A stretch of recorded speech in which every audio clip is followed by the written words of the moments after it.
आज मुझे रमज़ान उल मुबारक में लोगों को रमज़ान के लिए राशन के लिए अगर जो उनकी मदद होती है, हमने पिछले साल तकरीबन 30 लाख फैमिलीज़ को उनकी दहलीज़ पे 10-10 हज़ार रुपया रमज़ान के शुरू में पहुंचाया ताकि वो अपना राशन और वो खाना पीना अरेंज कर सकें।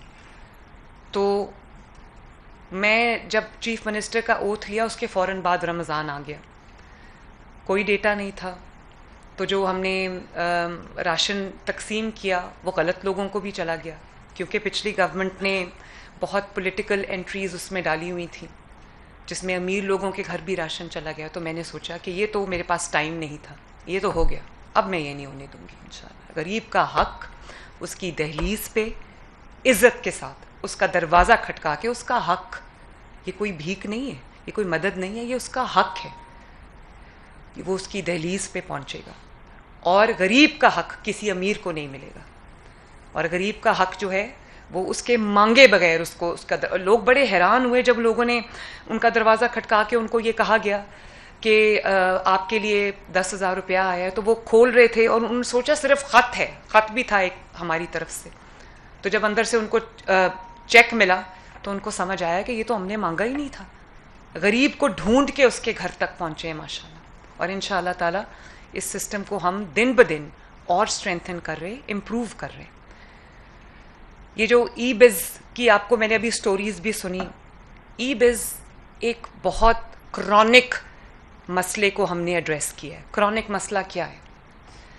देखें, शहरी का, पंजाब में बसने वाले, मैं पंजाब की चीफ मिनिस्टर हूँ तो मैं पंजाब की बात करूँगी, बाकी सूबों का तो और कोई हाल ही नहीं है।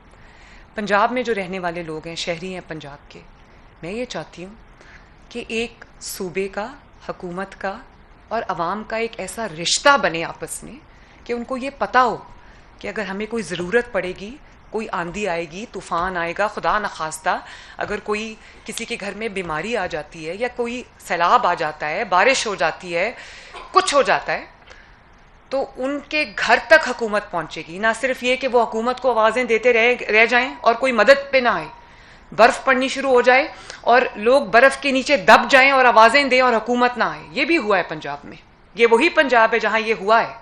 हुकूमत सोई हुई थी, हुकूमत मरी में लोगों की सयाह जो बर्फ़ के नीचे दब गए थे। आज अगर बर्फबारी होती है तो आपका जो मिनिस्टर है पंजाब का, CNW का, वो सड़क पे खड़ा होता है माशाल्लाह। जब तक बर्फ हटा नहीं लेते, जब तक ये इंश्योर नहीं कर लेते कि लोग सेफ हैं, हम लोग सोते नहीं हैं। सैलाब में जब तक मैं पानी निकलवा नहीं लेती, कभी किसी ने देखा था कि 2-2 घंटे में पानी निकल रहा है? खबर आती है कि पानी जो है उससे पूरे पूरे शहर डूब गए। डूबते हैं क्योंकि ये खरबों रुपए का काम है। मैंने शुरू ज़रूर कर दिया, स्टोरेज टैंक्स बना रहे हैं, सड़कें तोड़ के जो नीचे पूरा ड्रेनेज सिस्टम बना रहे हैं, जिसकी वजह से हम पानी 2-2 घंटे में निकालने में कामयाब हो रहे हैं। लेकिन जो जिन जगहों पे पानी 2-2 हफ्ते खड़ा रहता था, चीफ मिनिस्टर को शहबाज शरीफ साहब क्योंकि बहुत ख्याल अवाम का करते थे, मेहनत करते थे, वो खड़े होके पानी निकलवाते थे। मुझे खड़ा नहीं होना पड़ता क्योंकि सिस्टम जो है वो हमने नीचे पूरा ड्रेनेज सूवेज का सिस्टम हम दे रहे हैं। लेकिन अगर मैं सिर्फ एक लाहौर का शहर उठा लूँ और उसका सीवेज और ड्रेनेज में डालना शुरू करूँ तो आप यकीन करें सिर्फ 1 खरब रुपया मुझे लाहौर के लिए चाहिए। तो पंजाब के 41 डिस्ट्रिक्ट्स हैं, एक एक शहर में खरबों का काम होगा तो ये मामला ठीक होंगे। लेकिन जहाँ पे क्रॉनिक प्रॉब्लम थी, जो क्रिटिकल एरियाज थे, जहाँ पे रेड में थे वो एरियाज, वो सारे हमने ठीक किए हैं। फॉर एग्जांपल मैं आपको गुजरात की मिसाल देती हूँ। गुजरात पिछले साल जब मैं गई, बारिश हुई तो मुझे इतनी शर्मिंदगी हुई देख के कि जब गुजरात में सड़क पे मेरी गाड़ी जा रही थी, इतना इतना पानी था, लिटरली इतना इतना पानी था। हमने ऊंचे ट्रैक्टर्स पे लोगों को वो ट्रॉलीज में डाल के हमने वहाँ से ट्रांसपोर्ट किया। इस साल गुजरात में रिकॉर्ड बारिश हुई, कहीं इतना इतना पानी जमा नहीं हुआ। पानी ड्रेन हुआ, 2 घंटे में गुजरात क्लियर था।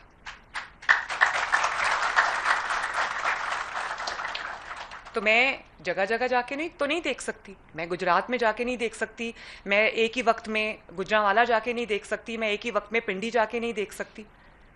तो ये डिजिटल बैकबोन है पूरी, PITB ने जो पूरा हमें सिस्टम बना के दिया है, जिसकी वजह से मैं घर बैठे, मैंने पहले भी ये बात की थी कि लाहौर में एक कमर्शियल सेंटर में आग लग गई। मैं सेफ सिटी के कैमरास से सेफ सिटी के साथ बैठ के जब तक आखिरी बंदे को हमने रेस्क्यू नहीं कर लिया और आग बुझा नहीं ली, मैं सेफ सिटी के कैमरा से देख रही थी हर एंगल से कि आग जो है वो कहाँ तक पहुँची और लोग रेस्क्यू हुए कि नहीं हुए। तो जो मुझे कोई ये बताता है कि ये तो चीफ मिनिस्टर का काम नहीं है, ये तो एक लोकल बॉडीज़ के बंदे का काम है, ये एक काउंसलर का काम है, जो काउंसलर का काम है उससे बड़ी जिम्मेदारी चीफ मिनिस्टर की। अगर चीफ मिनिस्टर काम नहीं करेगा तो कोई काउंसलर भी काम नहीं करेगा।